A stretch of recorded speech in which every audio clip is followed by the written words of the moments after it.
Boa noite, meus queridos, minhas queridas, sejam bem-vindos. 20 horas, 30 minutos, iniciando o nosso curso de mediunidade. Hoje, nesta data de 8/12, terça-feira. Muito feliz em estar com vocês. O Grupo Espírita Guerreiro de Cristo agradece a confiança e a presença de vocês conosco. Agradece também a ajuda espiritual dos nossos grandes mentores e o amparo maior de Jesus para que esta obra de aprendizado tenha lugar dentro da nossa casa, nos nossos mecanismos e nessas plataformas que nos auxiliam tanto. Obrigado, então, a todos vocês. Boa noite, Paulinho. Boa noite a todos. Pode assumir aí, Paulinho, o andamento do nosso curso. Lembrando a vocês que eu estarei aqui em off, cuidando das outras coisas aqui, tá bom? Ficarei de olho aqui no chat também. Um grande abraço a vocês. Paulinho, seja bem-vindo. Boa aula a todos. Boa noite, gente. Mais uma vez, é um prazer a gente estar reunido para a gente dar continuidade em tudo fantástico, maravilhoso, que diz respeito à mediunidade. Eu acredito que todos tenham assistido a aula que a Evelyn passou para a gente, né?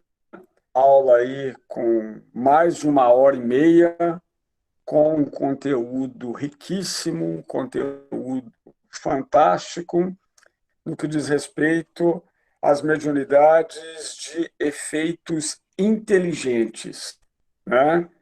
Então, assim, gente, a gente conseguir resumir tudo aquilo que a Evelyn falou no que diz respeito a um assunto tão rico com relação aos tipos de mediunidade que existem para nós encarnados aqui no planeta Terra, a gente conseguir resumir isso em meia hora é muito difícil, né?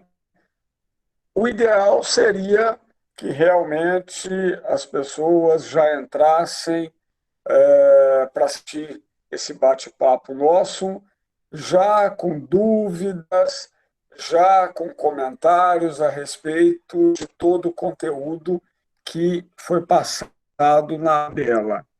Mas a gente tem conversado com vocês, a gente tem pedido a participação de todos e realmente são muito poucas as pessoas que têm se manifestado aqui nesse bate-papo nosso. E nós estamos aqui justamente para enriquecer aquelas informações que foram passadas pela Evelyn lá no curso, né? Lá na aula dela. Mas vamos lá, vamos conversar um pouquinho aqui a respeito desses tipos de mediunidade, né? Quando se fala em mediunidade de efeitos intelectuais, então até o que dizer esse nome, efeitos intelectuais? Gente, médiuns que produzem algum tipo de comunicação por parte dos espíritos e um tipo de comunicação que diz respeito a comunicações inteligentes. Ou seja, alguma mensagem escrita ou falada que tenha alguma coisa intelectual, que se possa identificar quem foi o autor. Diferente daquelas mediunidades, daqueles fenômenos de efeito físico, onde todas as pessoas podiam ver, independente de serem médios ou não, podiam ouvir aqueles barulhos independente de serem médios ou não. Vamos lá, vamos falar dos tipos de mediunidade que existem. Primeiro, são os médiuns sensitivos. Ou seja, como o próprio nome fala, são aqueles médiuns que podem sentir a presença de espíritos. E nós sabemos que a grande maioria dos médiuns pode sentir. Quando a posição de um espírito, quando ele está do lado, o médium sente a presença dele. Depois vem os médiuns auditivos, ou seja, podem ouvir a voz dos espíritos. Os médiuns podem conversar com os espíritos. Mais uma vez, a maioria dos médiuns tem esse dom. Eles podem sentir e podem ouvir aquilo que os espíritos querem passar para eles no que diz respeito às informações. Depois, os médiuns de psicofonia.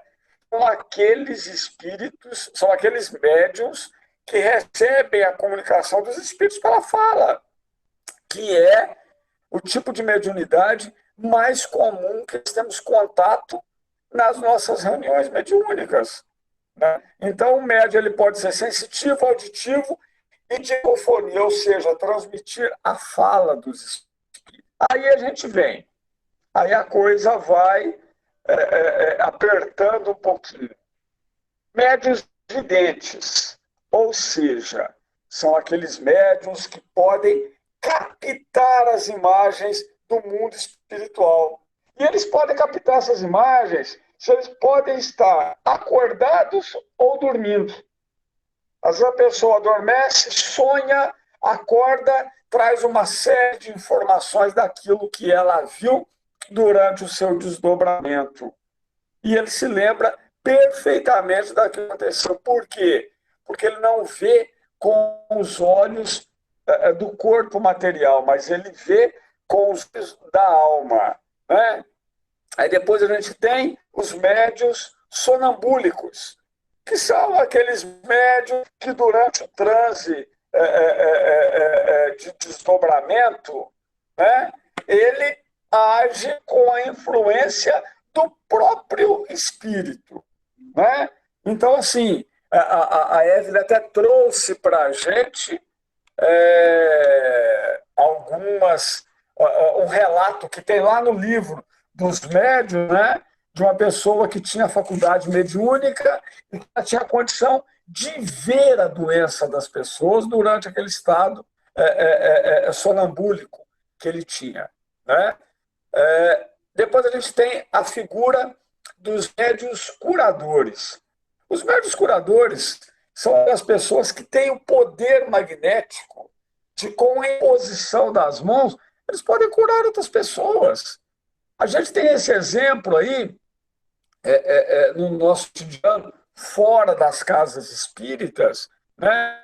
Aqueles benzedores, né? Que todos nós, independente da nossa da fé que a gente professa, né? Lá há tempos, os nossos pais, as nossas mães levavam a gente quando a gente era criança, né? Precisava de alguma coisa, uma benzedeira para fazer essa benzeção, né? E nada mais é do que médiuns curadores, que realmente, com a imposição das mãos poderiam curar. E o maior médium curador que já teve entre nós foi Jesus, que ele impunha as mãos e conseguia curar as pessoas de uma forma fantástica. Aí a gente pega a fé, aliada ao magnetismo, né, do médium, e com o auxílio dos bons espíritos, os médiuns podem promover realmente verdadeiros milagres. Depois a gente tem os médiuns de psicografia, ou seja, aqueles que trazem para nós a comunicação dos espíritos através da escrita. Isso também, para a gente, é bastante comum, que nós estamos acostumados a presenciar. E aí os tipos de mediunidade de psicografia que existem são aqueles que são mecânicos, né? O espírito age diretamente no braço o espírito age, pega o braço do médium, escreve sem que o médium tenha noção daquilo que ele vai escrever. Ele realmente ele se torna inconsciente. Tem o semiconsciente, ou seja, ele sabe o que está escrevendo, mas no momento da escrita. E tem aqueles que são intuitivos, ou seja, o espírito sopra para ele determinadas informações e aí o médium vem e coloca aquilo no papel, né?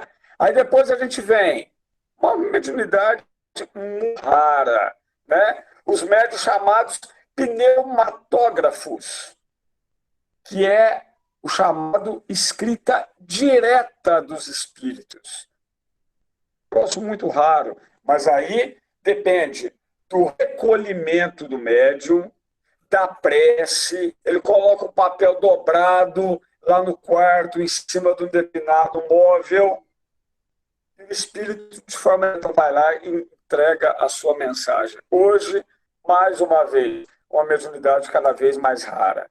Né? E tem também aquelas manifestações ditas como artísticas.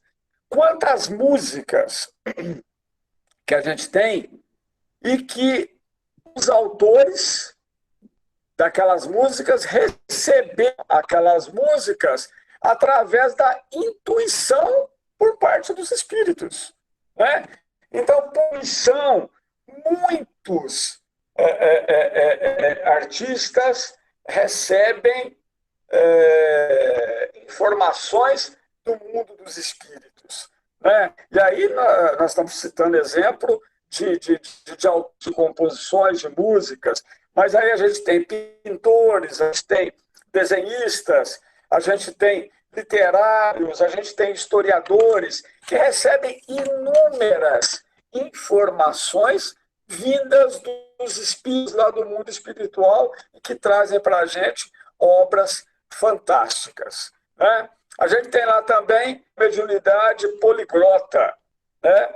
O médium transmite determinadas informações através da fala, mas em outra língua que ele não conhece. O médium está lá, dando uma passividade, nunca falou grego na vida e, de repente, começa a transmitir as comunicações em grego, ou em inglês, ou em francês, ou em italiano. Né? É uma mediunidade que existe também, mas que não é do nosso dia a dia. Né? Para nós, o que a gente realmente tem visto e a gente tem contato é com a mediunidade de psicografia, que é o que a gente convive no nosso dia a dia. Né? Agora, a gente tem os médiuns também polígrafos, ou seja, é uma das faculdades da mediunidade, uma subdivisão, vamos falar assim, da mediunidade de psicografia, onde a letra muda de acordo com o espírito que está se manifestando. E aí vem os desdobramentos, né? Onde o espírito realmente coloca a sua característica. Né? A gente tem exemplos aí de alguns médiuns que fazem o trabalho de corpus, né? Onde, depois que o médium redija, lá no final vem a assinatura daquele espírito que ditou a carta. Né? E a assinatura realmente é a assinatura do espírito que acabou de ditar aquela carta para o médium. Então, um negócio fantástico que vem demonstrar para a gente as inúmeras situações que podem vir do mundo espiritual para nós que estamos aqui no planeta Terra. Agora, a gente tem alguns tipos, vamos falar assim, que são incomuns de mediunidade.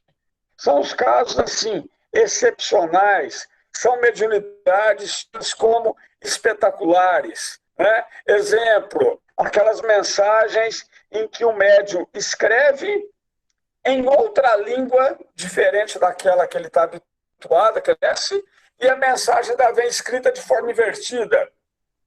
Raríssima, muito incomum. Né? E aí, você entender o que está escrito ali, você tem que ir lá e colocar aquela mensagem no espelho para você conseguir ler. Né? São os tipos de mediunidade, gente, tal como a mediunidade de efeito físico, que no meu entendimento vai cada vez ficar mais rara, cada vez ficar mais escassa. E realmente, por que isso está acontecendo? Porque esse tipo de mediunidade ele foi necessário lá no início da codificação da doutrina espírita. Ou seja, naquela época, necessário ver para crer. Hoje nós já não precisamos disso. Hoje a gente já sabe da existência dos espíritos, nós já sabemos que eles estão conosco, nós já sabemos que eles estão vivendo lado a lado conosco na nossa casa, no local de trabalho, né? Independente, às vezes as pessoas acham que só existe espírito na casa espírita, muito pelo contrário, né? Em todas as doutrinas religiosas, em todos os templos religiosos, existem espíritos. Então, a gente já sabe da existência do plano espiritual e que, na verdade, nós estamos aqui de passagem. A verdadeira pátria é a pátria espiritual, que é de lá que nós viemos, é para lá que nós vamos retornar. Né? Você quer ver outro tipo de mediunidade que é muito incomum? A mediunidade de psicometria, ou seja, aquela faculdade que o médium tem de colocar a mão num determinado objeto, colocar a mão num livro, né? E aí ele conseguir identificar todas as recordações que se passaram com o objeto e com a pessoa que é proprietária daquele objeto. Existem casos em que o médium consegue entrar em contato com a mente da pessoa que é proprietária daquele objeto e conseguir uma série de informações. Cada vez mais raro, cada vez mais incomum. Para que nós precisamos disso hoje? Não precisamos, não há necessidade. Né? Agora, esses tipos de mediunidade, quando a gente fala do curso do desenvolvimento prático mediúnico, né? A partir do momento que a Evelyn, lá no curso dela, traz para a gente esses tipos de mediunidade, que são os tipos de mediunidade mais com a gente tem contato, e quando a gente leva isso para dentro da casa espírita, para dentro do curso do desenvolvimento prático mediúnico, né, no que diz respeito ao momento em que um médium iniciante nos trabalhos, na lida do aprendizado e do contato com os espíritos, né, esse envolvimento com o espírito. Nós sabemos que todos os médiuns têm um mentor. Todos os médiuns têm um espírito mais evoluído que está ali trabalhando com ele, auxiliando ele, protegendo ele no que diz respeito ao desenvolvimento mediúnico, ao desenvolvimento da sua mediunidade, de uma maneira geral. Né? E aí, os primeiros envolvimentos do médium com os espíritos, o médium que está em processo de educação mediúnica, se dá na casa espírita, no curso de desenvolvimento prático mediúnico, aonde, em contato com o seu espírito mentor, o espírito propõe alguns determinados exercícios de influenciação do médium. Começa a soprar pensamentos para o médium, ideias, de modo que o médium mistura o pensamento que é seu e o pensamento que é sugerido por aquele espírito. Se dá justamente para que o médium consiga identificar se aquele pensamento que ele está tendo fora da casa espírita é um pensamento dele ou é um pensamento sugerido. Isso, gente, é dificílimo. Porque nós, que não somos médiuns, somos influenciados pelos espíritos constantemente. Né? Kardec perguntou, né, aos espíritos se eles poderiam influenciar a nossa vida. Qual foi a resposta deles? Muito mais do que pensa, de modo que são eles que dirigem a nossa vida. A gente conseguir identificar plenamente se um pensamento é nosso ou se ele foi sugerido por um outro é muito difícil. A forma que a gente tem de saber se a gente deve ou não seguir, aceitar aquele pensamento, porque eles falam que o primeiro pensamento é nosso, talvez o segundo não seja. Mas aí como é que eu vou saber se eu vou ficar com o primeiro pensamento ou se eu vou ficar com o segundo? Vão passar um crivo em cima desse segundo pensamento. Se for alguma coisa boa, algum pensamento que vai nos direcionar para alguma coisa boa, eu posso seguir ele. Por quê?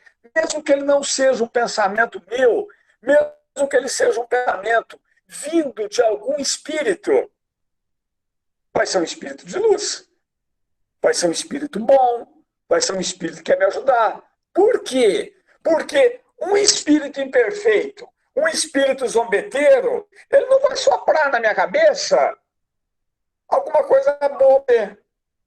Concordam?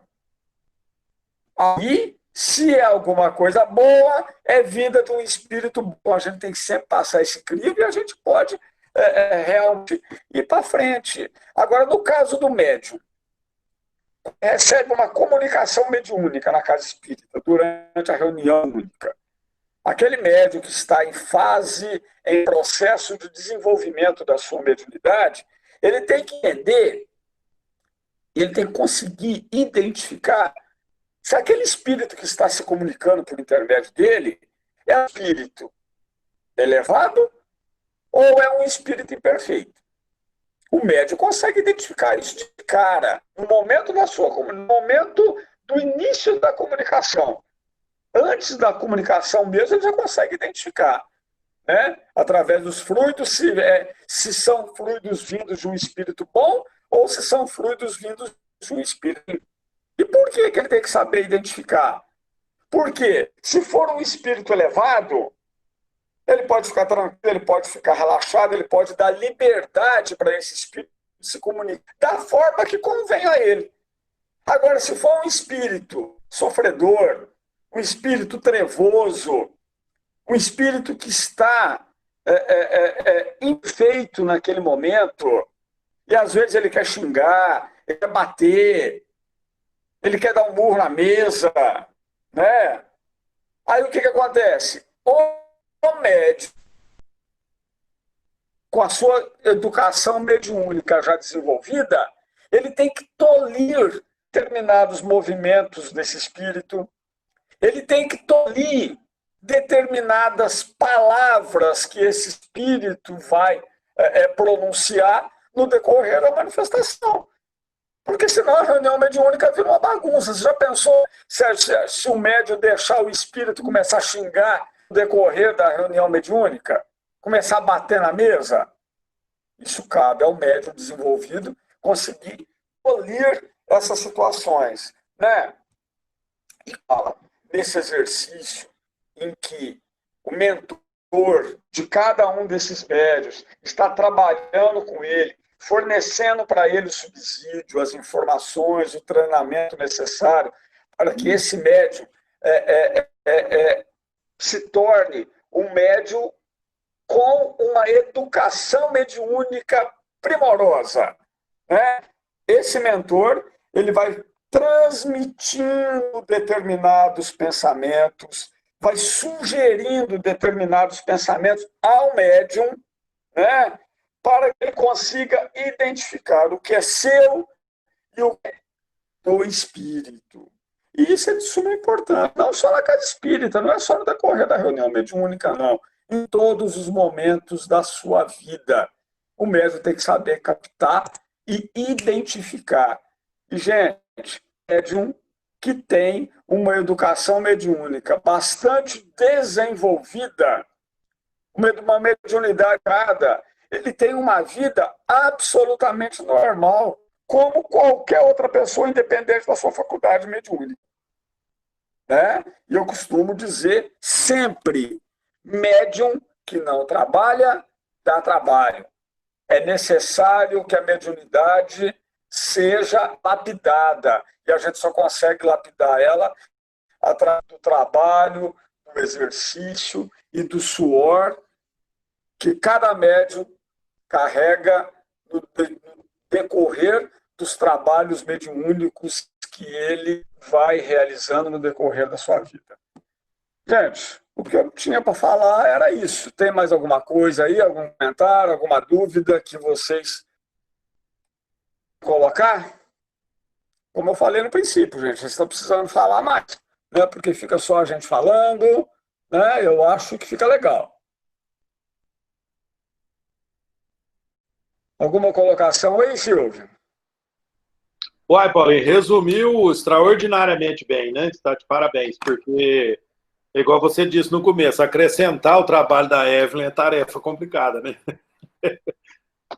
Realmente, o trabalho dela é muito bem feito, né? O curso dela é riquíssimo, né? Uma aula dessa de 1h30, a gente conseguia dividir isso aí, se a gente pudesse ter as aulas presenciais, tranquilamente aí em 3 horas de aula, 4 horas, né? É, para abrir mais o assunto, né? Esmiuçar o assunto, né? É verdade. É Com verdade. certeza. Então, estou vendo aqui, ó, a Evelyn é uma bênção, realmente. Né? O pessoal estava reclamando aqui do volume, mas eu precisei parar e ir lá na cozinha e estava ouvindo no celular, volume normal. Então, é o aparelho de cada um da gente aí que às vezes dá essa distorção, viu, pessoal? Olha, Paulinho, eu já publiquei a próxima matéria, tá? Já pus aí a aula 12, perdi o link aqui, deixa eu dar uma conferida. Efeitos inteligentes, né? É a próxima. Então, já mandei aí para vocês, já está no ar. No mais, aqui, de minha parte, está tudo tranquilo. Se alguém tiver mais algum comentário aí, a dona Marisa está dizendo aqui, com as aulas da Evelyn, você resumindo, eu entendo tudo. Gratidão. Muito obrigado, né? Em nome do Paulinho, em nome de todos nós. Perfeito. Obrigado. Então, mas fica aí o nosso recado. Tranquilo, então? Fica, tranquilo. Fica o nosso pedido de sempre aí, pessoal. Então tá, jóia. Muito obrigado, gente. Uma boa noite para todo mundo. Semana que vem nós estamos juntos novamente, se Deus quiser. Isso. Estamos aí na próxima oportunidade. Feliz em estar com vocês. Muito obrigado. Que Jesus ilumine a semana de todos. Que vocês tenham uma noite abençoada, de descanso, de progresso. Muita paz, muita serenidade. Não se esqueçam de clicar no microfone, no telefonezinho vermelho, para sair da reunião, por favor, tá? Para a gente encerrar a gravação. Um abraço a vocês todos. Fiquem com Deus. Até a próxima.